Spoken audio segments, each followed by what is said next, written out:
Hey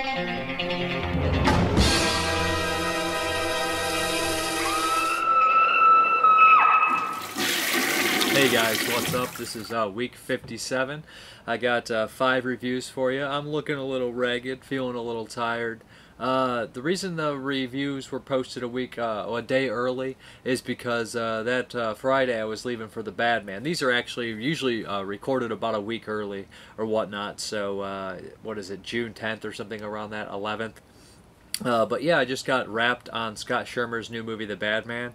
And I shot half of it in January. I don't know if you guys are interested in this kind of stuff. And then went back in June and shot the rest. It was a pretty intense shoot. Hard shoot. Weather, man.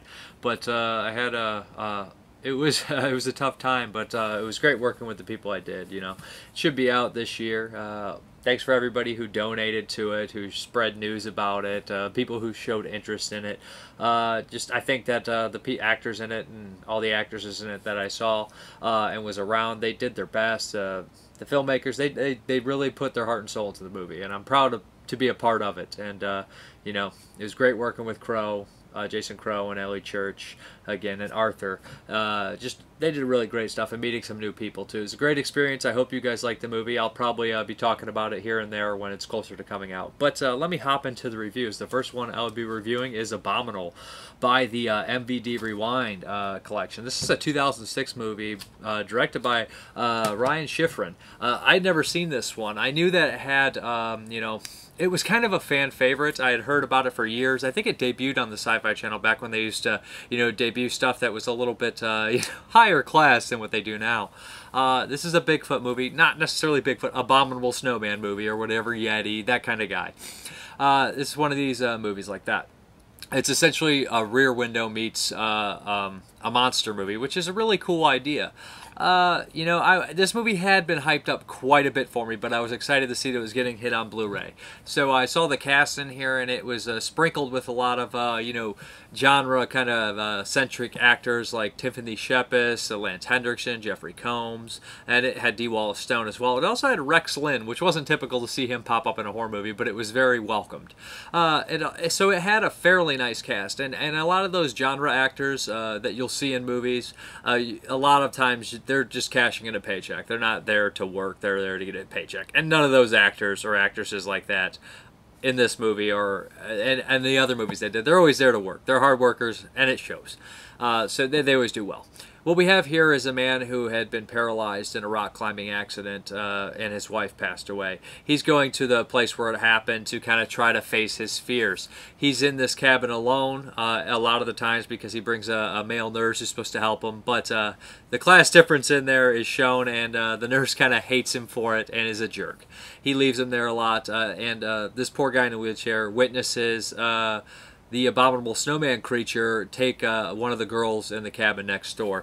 And the whole movie is him trying to warn them. Most of it takes place in this cabin, and he's looking out of a window. So they do a lot of clever things like that to keep the suspense. The lead actor's really solid because the whole movie falls on this guy's shoulders, and a lot of it is just his reactions. And he's one of these kind of characters that, to me, always actors that reminds me, I've seen him before, seems like he'd be like an agent type, a very serious type, a very clean-cut guy.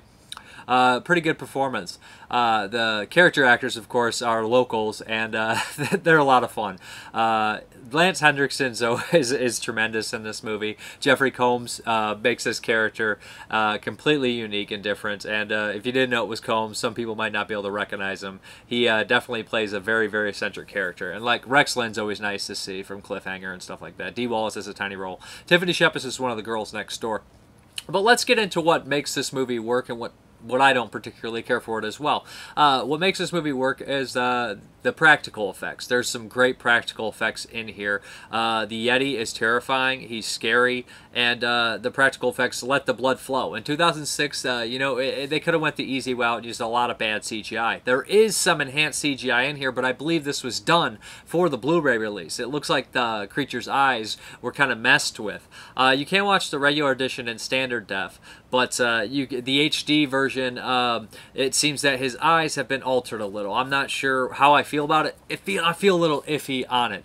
But the creature himself, I think it's a great design. He's big, he's scary, and he does a lot of damage. I haven't seen a sort of creature like this. What do they call them? Arthropods?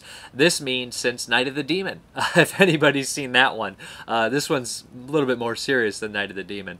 But yeah, this one has beats of comedy, which are due to the character's dialogue, not just slapstick stuff. But the way that the creature comes after the people it kills, it's unstoppable. It's terrifying, to be honest, reaching through the bottom of floors, pulling them through windows, ripping off their faces, biting off their faces, just all sorts of things like that. And that really shines in this movie. The special effects are gnarly, and it's not a perfect movie by any means. Like I said, some of that digital effects there are kind of eh. Also, the guy from The Breakfast Club is in here. The teacher, I can't remember his name. He's in a bunch of stuff, but he kind of plays a cranky cop himself. So, you know, this is kind of one of these movies that you would watch on TV and be like, man, this is going to suck. And you watch it and you realize, no, this is way better than it has any right to be. That's the definition of this movie. It is a well-made B-movie. It's well thought out.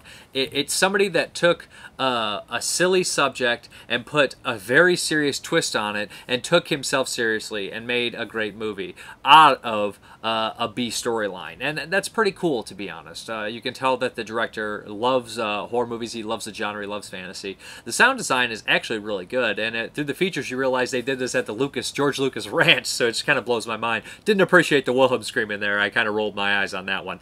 But lots of movies I roll my eyes because it tends to be in a lot of stuff.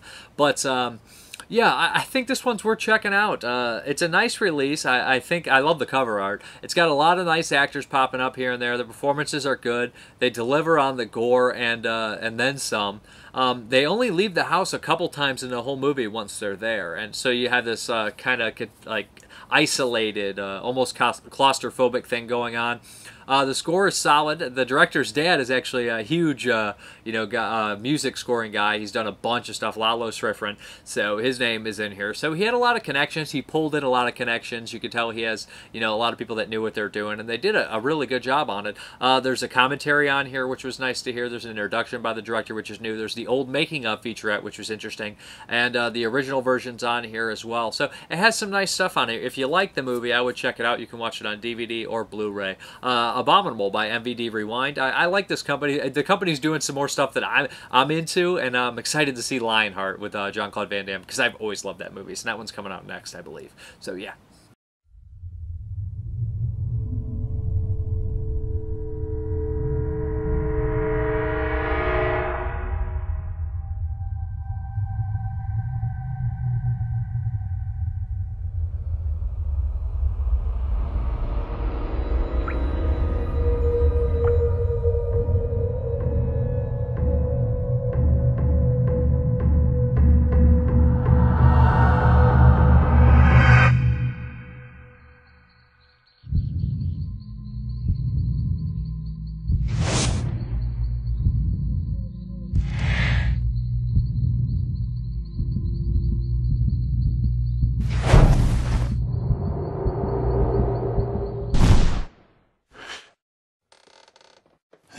Something out there.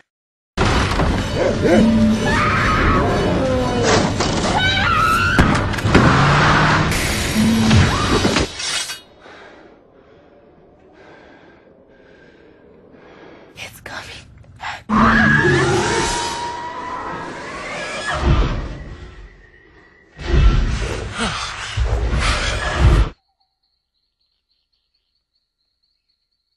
The next one here, I've been waiting for forever. It's In Memory Of by Eric Stanze. If you guys don't know Eric Stanze, I would say he is one of the premier independent directors. He's been doing it for years. And I'm thinking now it's 2018, and we have Fred Vogel and Eric Stanze both coming out with movies. And it just kind of blows my mind that these guys are still trucking, and they're still putting out quality, and their movies are getting better. And that is important. when you're an independent filmmaker, to progress your films, to make them better every time. And there's so many independent filmmakers out there, or filmmakers in general, that don't get better with age, that don't get better with experience. And Eric Stanze and Fred Vogel do. Eric Stanze did stuff like Ice from the Sun. He's done Savage Harvest. He's done, what are some other ones? Scrapbook. I Spit on Your Grave, I Piss on Your Corpse. And so he started off like with stuff like The Scare Game and the fine art, shot on video stuff, and he's worked his way up and become a good cinematographer in some films as well, like what's the Stakeland and stuff like that. I believe he worked on that, the remake of We Are What We Are. So he has a, you know, he works in the industry, and he's from Missouri, I believe. So yeah, and this one, In Memory Of, has been getting made since 2015. It uses a lot of the same cast and crew he always uses, which I love seeing, because they get like, they create their small family, and you can tell this movie is tight-knit. Yeah, In Memory Of. I don't want to spoil too much, because the more I talk about the storyline, the more will be spoiled. It looks really good for an independent movie. It's a road movie, which kind of was also very cool. There's not many independent road movies. We'll think Run, or was it Run, by Brian Williams, and I can't think of Jason Hoover, which they did a while ago. But this one's an independent road movie. And listening to the commentary, Eric Stanze was talking, I took all these aspects from films I love and kind of lifted from them, but this movie is nothing like any of those movies. And that's how you do it. And he's completely right about this. What we have is a woman who seems to have trouble with her. She seems to have some sort of degenerative mind disease. That's all you know. And as it goes on, it opens very strange, where there's two of the one guy and some sort of strange time loop, and she's fighting with this guy. She kills him, and then another person comes in that she just saw, but it's obviously not from the same timeline, and tells her that she must find this watch. This watch itself is supposed to be symbolic of something that she lost, and that's what I'm going to get into here. What follows is her traveling around from hotel to hotel, basically following this treasure map of hell that this guy's laid out upon her, and she's meeting people that keep changing into other people from her past, and the people that they change into, or the people that they actually are, seem to be people that she had just had a recent interaction with, and these there's about 5 of them, and they all actually are from somewhere else. And you find out that there's a medical experiment that took place, something with mind-altering aspects, and that's what's kind of going on. She's trying to find this person to get something that was stolen from her, but she has to revelations throughout the story, and realizes what's actually going on. And you basically have to watch this one twice to get the full circular storyline that's going on, and after you watch it twice, it kind of blows your mind. The reveal in the movie is very powerful. The music's very strong. I like how it looked. There were some gnarly gore effects. There was some crazy progressive things going on, or transgressive cinema for sure. He's always done that. He's always pushed boundaries. He's always done extremity in his films, but not extremity for no particular reason. Like with Scrapbook, it's very, very extreme, or Ice from the Sun, it has these extreme moments, but it calls for it in the story, which I've always liked. He is one of these only directors that can do extreme films without making them seem forced and trite and cheap. He does these extreme things because the script calls for it, because he sets up circumstances where they should happen, and it works perfectly by doing that. He does that all the time, and I really think In Memory Of here, does that perfectly. There's lots of crazy symbolism, lots of weird things going on, and it's even more fun when you go back, not fun, but it's more interesting when you go back and start to dig into the movie for a second time, and you start to think, I did that with the commentary, and I was like, okay, he's explaining this, but I'm also catching things that I didn't necessarily catch the first time around, and everything makes a lot more sense. I actually really like the performances in here. The lead, Jackie Kelly, she's great. It also has Emily Hack and DJ Vivona from some of his previous films, which is nice seeing them. And I like that these characters resemble something from her past. And there's just a beautiful moment where she picks up this hitchhiker and she's talking to him, and he's like, maybe I've been irresponsible. And then she looks over and it's somebody else saying the same thing. It's a woman, and it's so bizarre. It's so different, and you see all these different locations. I really like the movie. It's my favorite indie movie I saw this year so far. That So I'm really digging it. There's also an hour-and-a-half documentary on here on a second disc where it talks with everybody in here. I knew some of the people that worked on here. Jason Lindbergh worked on this movie as a PA or whatever he did on the set, I believe. But Jason Lindbergh's a good guy. He's helped out on Dustin's movies. He's crashed at this house before. So he's a nice guy, cool dude, friend of mine. Haley Madison's in this one as a small role. Enjoyed seeing her, as always. She does pretty good in this one as well. So yeah, it's a really cool movie. It's a really different indie movie that's very, very ambitious and very, it took a lot of hard work. There's no corner cutting in this movie, and it shows. He took his time with it, and it was worth it. It's really cool, in memory of.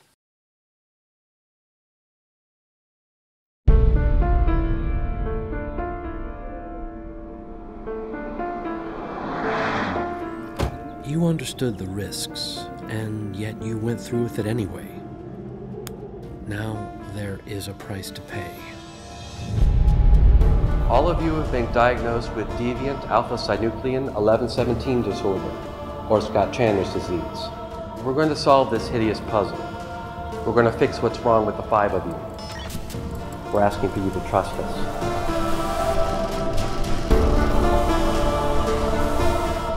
Kill them? We were trying to save them, to cure them. You know that. What is that? Something gone. How does that feel, Amber? A big, gaping hole in your past. You're going to take a journey to meet the man in charge of our experiment. The man who can end your madness. Return the memories that you've lost. Make you whole again. The road may not be the answer, and even if it is, there's darkness, there's terror. It's a treacherous path. You could go mad before you reach your destination.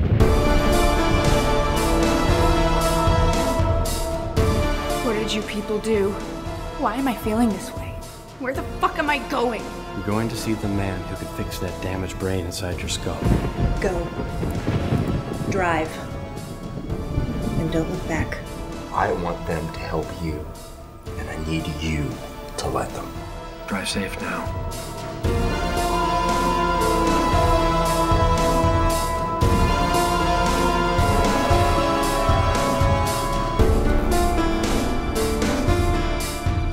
It's been a strange journey, huh?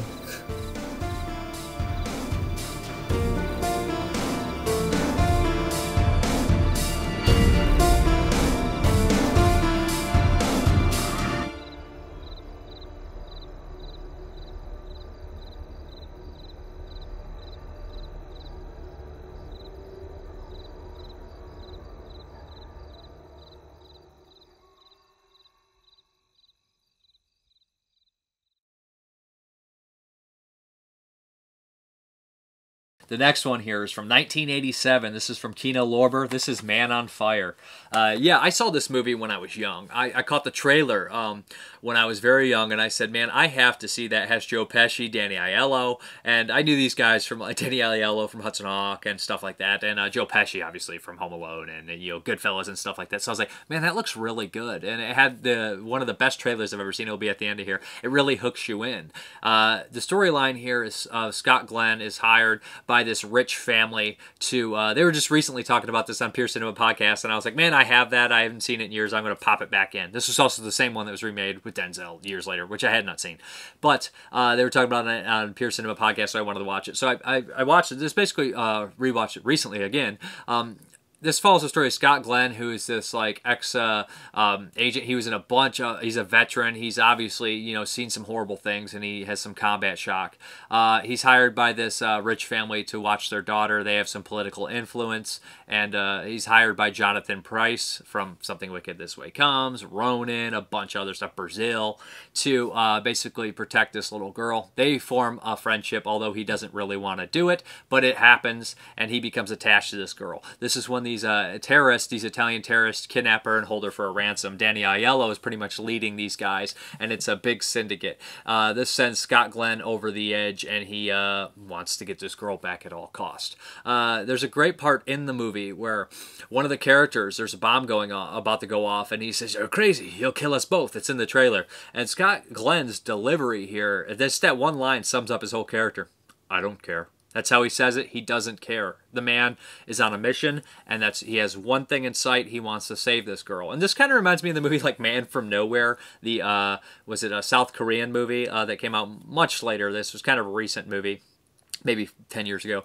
But it reminds me kind of that deal, or Probably Taken, which I haven't seen, where it's a man on a mission trying to get the girl. It's fairly gritty, man. The bad guys, they look sleazy, they look dirty. The movie just looks really, really gritty. It's a very gritty movie.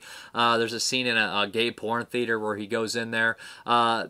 And I'm not sure how it opens with narration and closes with narration, and I'm not sure how I feel about the ending in particular. I think for the tone of the movie, it feels a little out of place, but by doing that, they also make it a little bit more unpredictable than someone would expect, and although it's a little bit more unbelievable than you would expect, it is an interesting movie. There's not any really special features on here. There is some trailers for other movies like Malone, which I have to see with Burt Reynolds now, but Scott Glenn gives a great performance, Danny Aiello gives a great performance, and Joe Pesci gives a great performance. And this is a nice performance for Joe Pesci, because Joe Pesci, you think that, he's almost always the kind of like comical but scary and loud kind of guy. This one is a little bit more complex for Pesci. He's a war vet too, and he obviously has problems. They show that very well when he's singing the song at his brother's wedding, "Go Johnny Go," and he kind of starts losing it on the guitar, and they pull him away, and he's like, "I was just kidding," and he obviously wasn't. He was having like a nervous mental breakdown here, and they do that kind of stuff well. They show that it grounds the movie to make some of the stuff that's a little bit more ridiculous seem real and make the dramatic moments seem more dramatic. It's a pretty good movie. I think that a lot of people will enjoy it. Now I'm kind of interested in the remake myself, but because Michael Mann did that one. Not Michael Mann, Tony Scott. I always get those guys confused. But and Tony Scott's done some pretty good movies.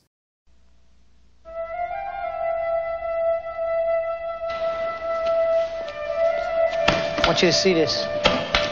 I found some old friends of ours. You recognize these guys? Does that one have fond memories for you? After Saigon and Beirut, it looked like a pretty routine assignment to John Creasy. Bodyguard for a rich girl in Italy. Did they give you a gun at the agency? Yes, Jane, the agency gave him a gun. But no one told him she was just a kid. Or that she would turn into the daughter he never had. But then again, there were a lot of things nobody told him. Stai fermo! Non ti muovere! Vieni qua! Fermo!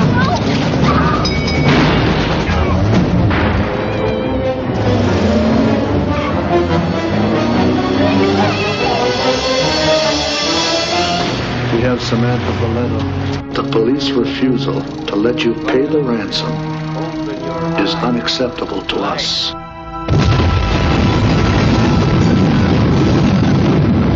I'm gonna find one of those guys. I'm gonna find out what he knows. And what? You're gonna kill him?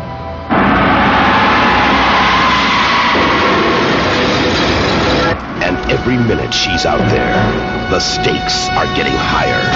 You're not gonna kill me, are you? Now she's been treated well. And the odds are getting dimmer. Psycho, don't do that! Stop that scene! You crazy, you die too! I don't care.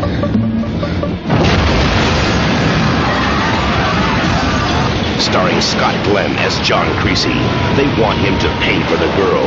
He wants them to pay with their lives. Man on Fire. Okay, guys, now it's time for the VHS Voyage. Here's my bootleg, Kevin Tenney, 1989, The Cellar. And here's my VHS from Southgate Entertainment. I used to watch this movie all the time as a kid, but that I haven't seen it since I was a kid. So this is the perfect time to revisit it for the VHS Voyage.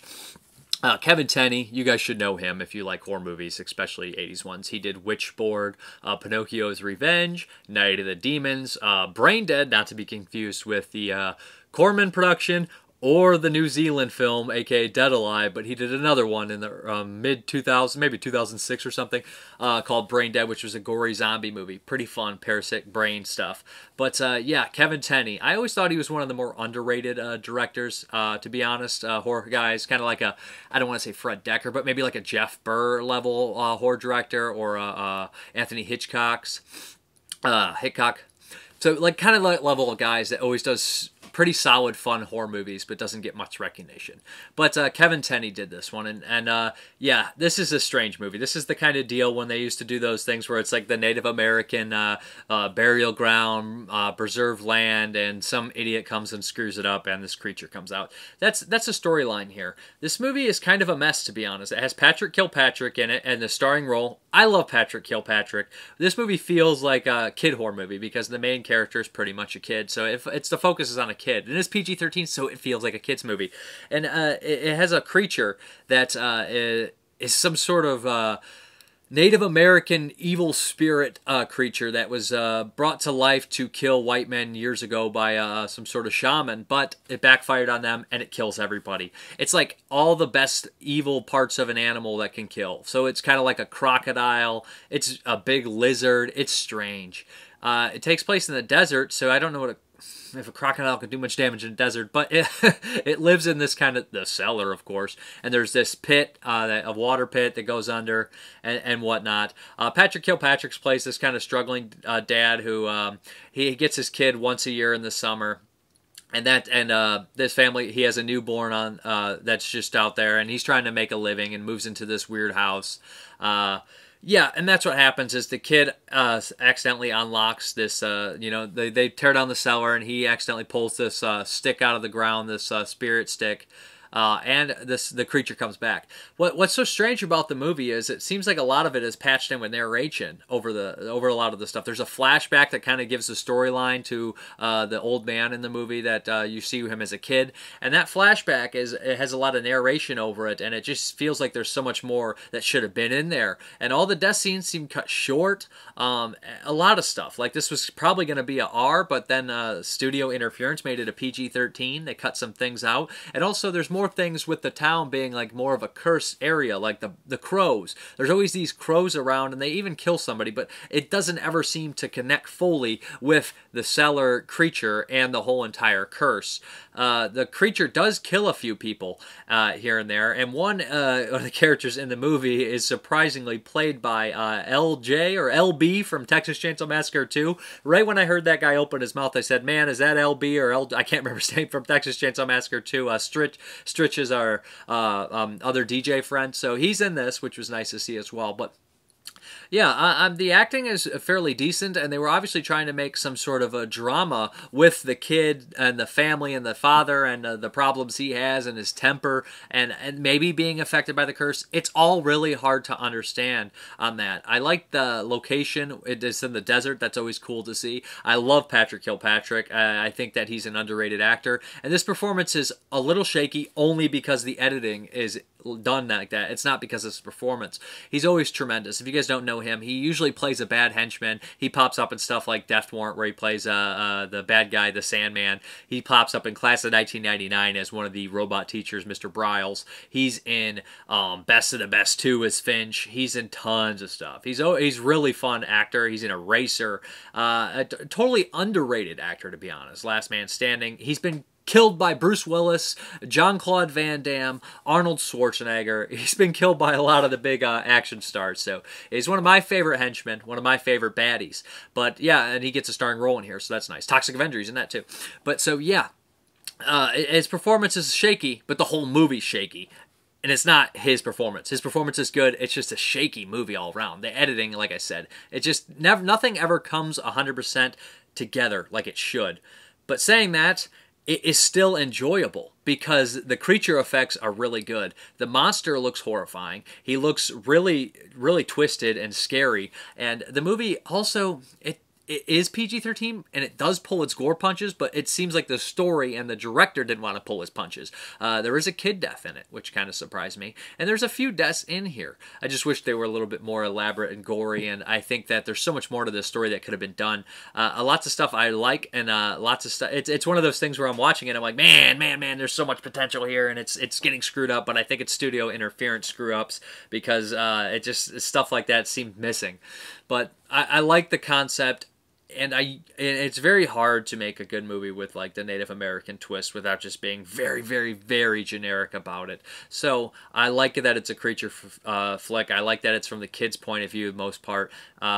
And I like the setup. It's just the payoff's solid, but it's not perfect. And I do wish that maybe we could see this get a Blu-ray release or some other, you know, and get the other cut, if there's another cut, director's cut or something like that. Because I remember I asked around, and I did hear that this, you know, this isn't exactly, I think this was not the cut that the director imagined originally, but it is a unique movie, and I think that a lot of people probably remember it from their childhood. That's The Cellar.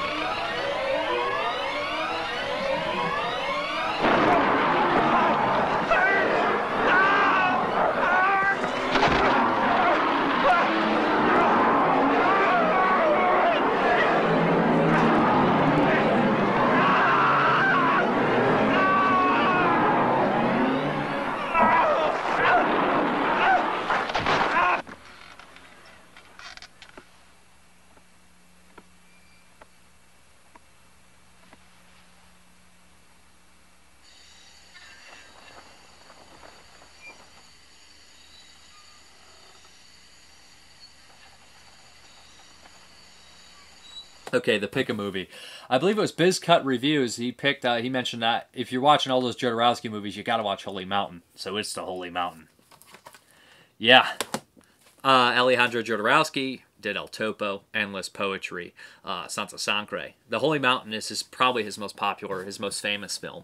So I watched this, and it was a couple days before I left out of town, and I was like, man, that was so weird. I had to put it back in today to check it out again. This is a strange movie. It has a lot of religious iconography. It has a lot of religious symbolism in it. And it's just a super weird movie. We have this character who's a thief. He's kind of a beggar. And he's very Jesus Christ-like. He looks like him. In fact, at times, for the first... You'll think he is him at a time. They even have things where they make things in his image and he loses his mind about it and gets very angry. He ends up...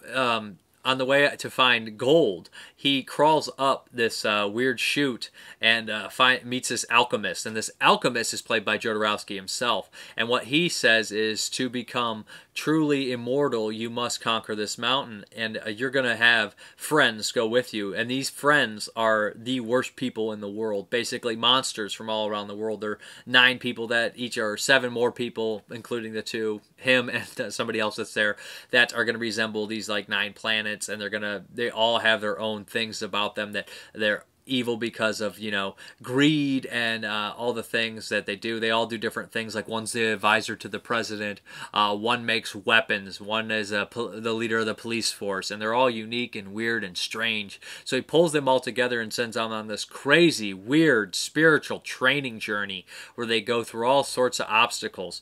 But the movie is crazy in a lot of ways. They have 100 scenes in the movie that if any one of those scenes was cut up and put in another movie, they would not stop talking about it today. It's just one of those things that almost every scene is a picture. Everything is so well lit. Every production design is so well done. Everything is shot perfectly and crazily and different. And there's just no limitations here. There's nothing stopping him. There's people with deformities everywhere. There's animals being killed for real. There's naked children running around. There's naked men, naked women, and men's butts being washed in graphic detail. People being forced to breathe in their own toxins, and then it comes out as gold, and it's a symbolic in that part, so that if you could turn your shit into gold, we can turn you into gold. Just let me do it. If I can do this, I'm the alchemist. That's what Chouraqui saying. And at times it feels like it is partly the Bible with all these people, and maybe he's Jesus hanging out with these horrible monsters at points. It's just so strange. Like, I'm getting the idea watching it, like, are these the moments of missing from the Bible when Jesus went out and did these things? But there's just lots of crazy things where they make molds of him, and at one point he eats one of the faces and it's bread. My body is food, you know, and it's just stuff like that. And at times they get to the holy mountain and they're there, and all these people are trying to distract everybody with fake gods or fake ways to get to the mountain and stuff like that. It's so weird and crazy and different. And it's just a lot to take in when you first see it, and a lot to kind of decipher. And I'm not sure if I understand everything that's going on. I did not really like seeing the toad and chameleons being exploded for real, or lizards. That was just bearded dragons, I think they actually were, but that was just not pleasant and very crazy, to be honest, to see it. I really liked the guy who played the Jesus-like Christ character. I thought he was tremendous. I thought that there's lots of beautiful imagery in here, especially, and lots of nightmarish imagery in here. When the guy approaches the tree of all dead chickens, and there's a woman in it with a knife, and he reaches up, and then it cuts to his wiener being cut off. Wiener, there we go. Trying to sound smart, saying wiener. But, and then it shows him upside down in the tree, hanging with the cocks, like the dead roosters, and it's just so crazy, so much crazy things going on, like I said. And then at the end of the movie, the whole movie breaks the fourth wall. To become immortal, you have to be remembered forever in cinema? I don't know. That's what I'm getting at here. There is a commentary, but it is in Spanish. You have to read subtitles. There's some featurettes on the disc as well. Just a crazy, crazy, bizarre movie. Most definitely worth checking out if you like different cinema. It's an experience. Good, bad, it doesn't matter. It's just a crazy, crazy experience. I think it's well worth your time if you like these different stuff. El Topo's more my style. Santa Sangre's more my style. But this... if an image is worth 100 words, this movie, 1,000 words, this movie's worth 20 billion words, 20 billion different feelings. But that's The Holy Mountain by Alejandro Jodorowsky.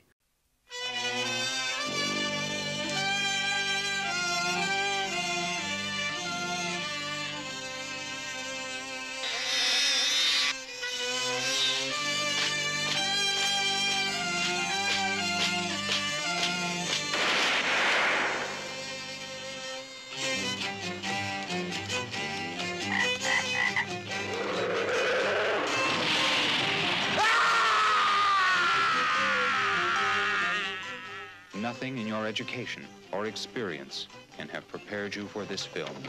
Alejandro Jodorowsky's The Holy Mountain.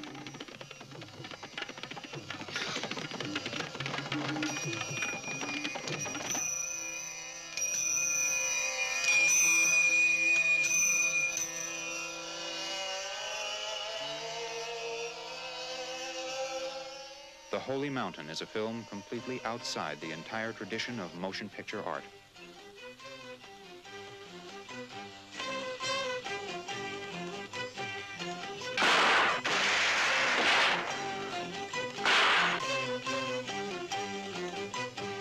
It is outside the tradition of modern theater.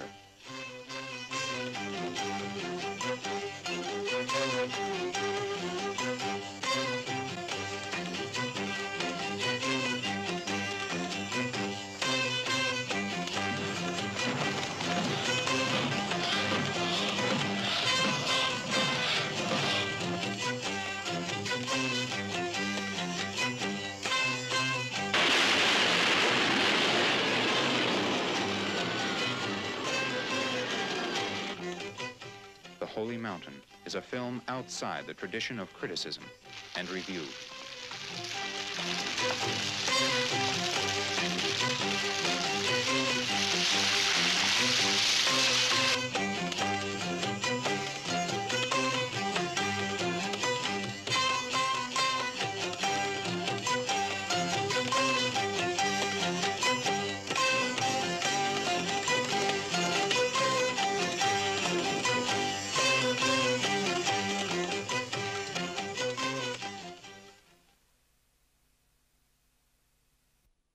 Okay, the new Pick a Movie will be, if you guys want to enter the Pick a Movie to have me pick a movie, leave a comment on my YouTube saying I want to be entered.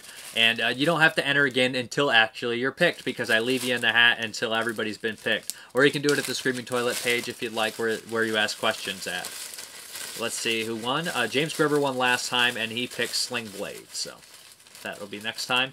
Who do we got here? We got John Wilhelm. Man, a lot of the same people. Always win, but they always enter. So we got a lot of names in the hat. We got about 20 names in this hat at this point, this baggie. So John Wilhelm, let me know what you want me to check out.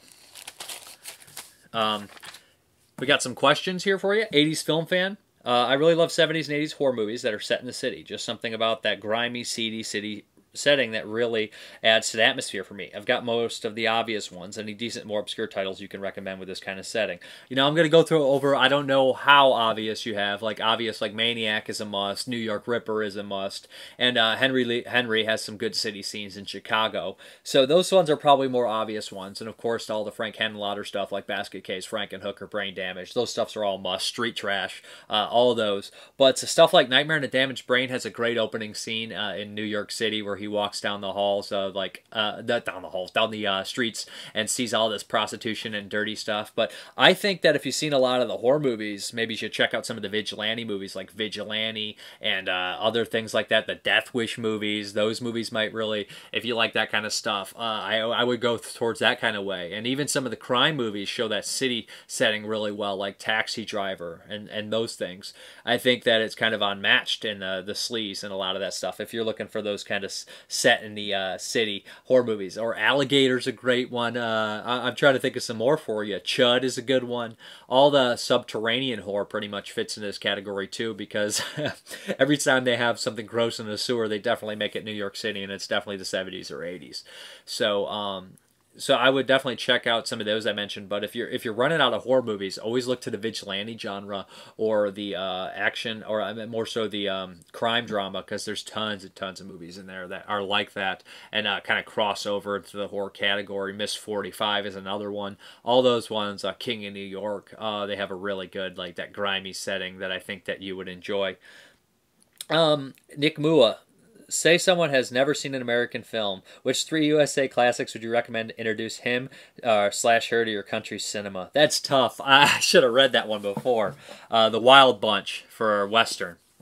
It's a Western. It's an action one. Going with The Wild Bunch. Although it does take place in Mexico and America, so it's kind of hard to determine. But you got to get one Western in there. That's probably the best one, I think. So, and you got to get a horror movie in there. I think I would go either Texas Chainsaw Massacre or Night of the Living Dead. And then something that just screams America. What's the most American movie ever made? Man, that's so hard. I'm going to go Night of the Living Dead because I don't want to do Texas Chainsaw because they're both kind of in Wild Bunch has a lot of Texas in it. So Wild Bunch, Night of the Living Dead, 1968, of course. And what is another one that we could go? That's so hard. Maybe do something funny and classic, but I don't necessarily know how to do it. That's going to be tough. I have to pass on the third one, but I got 2 right there. You're on a desert island with HD TV and Blu-ray player, of course. Which 5 movies, and a generator that never dies, I hope. Which 5 movies would you wish for? You know, I'd probably pick long movies. 5 movies that I would pick for. Number 1 would be How to Escape a Desert Island. Number 2 would be How to Build a Raft. How to Survive on an Island would be number 3. I'm just kidding. But let me think. Day of the Dead, because I adore it. Wild Bunch. I'm going to get a comedy in there. Dirty Work. Sometimes I want to laugh. That's 3. Something long and beautiful. Something that makes me laugh. Something that makes me feel good, maybe. A love story? Man, that's tough. Those are so tough. But I'll go with Day of the Dead, The Wild Bunch, Dirty Work, and I got 2 more. I'm going to give you 3 right now. That's just off the top of my head. You're on a movie with a fairly big budget and have your own stunt person. How would you advise him to make your body language his own? It depends what kind of character I'm playing. If I'm playing me, I would say... probably hunch your back more than, because I don't have great posture. So maybe have him hunch his back, lean his head forward, kind kind of have a skinnier neck with a small head. I mean, that's probably, I would,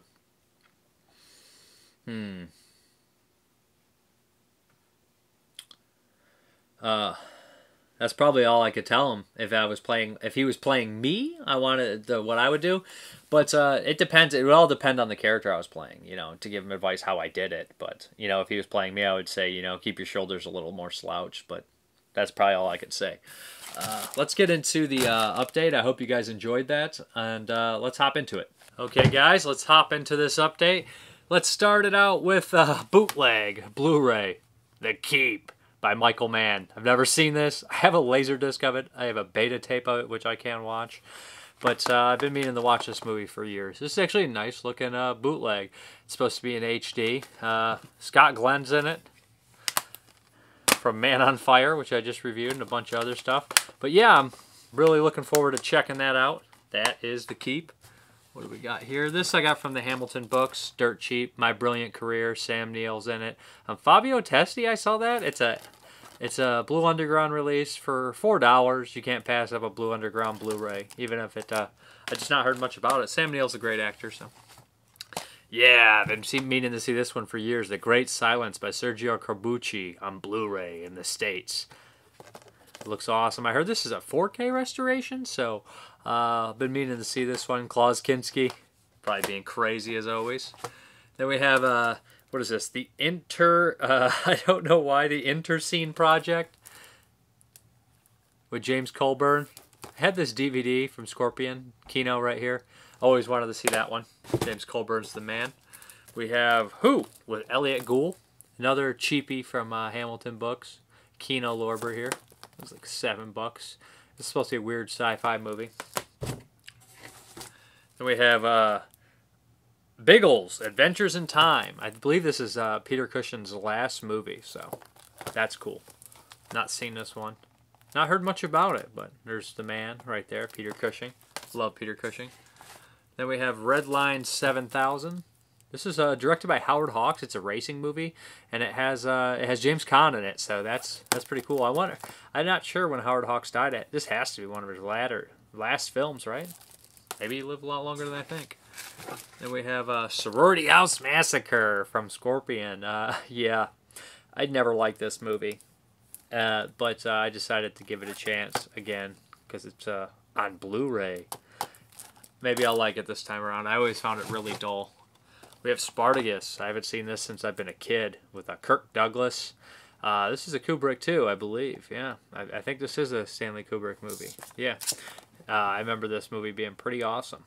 And I remember watching it. My dad's like, that guy really died right there during the stunt race. I'm not sure if that's true, but I believe it. And we have Sling Blade, which James Kramer picked for the next week, the pick a movie.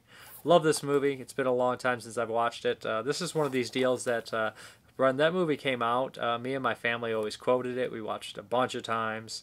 Love the performance by Billy Bob, but I'll get into that next week a little bit more. We have Angel Heart. Been meaning to watch this for years. Robert De Niro, Lisa Bonet, Mickey Rourke. Was it a Pure Cinema podcast? And Shockwaves, Elric Kane, and Rebecca McKendry. They swear by this movie, so decided to give it a chance. This was dirt cheap. The Poseidon Adventure, a sequel to the Poseidon. What was the original called? The Poseidon Adventure? I don't remember what it's called. Or this is the TV remake.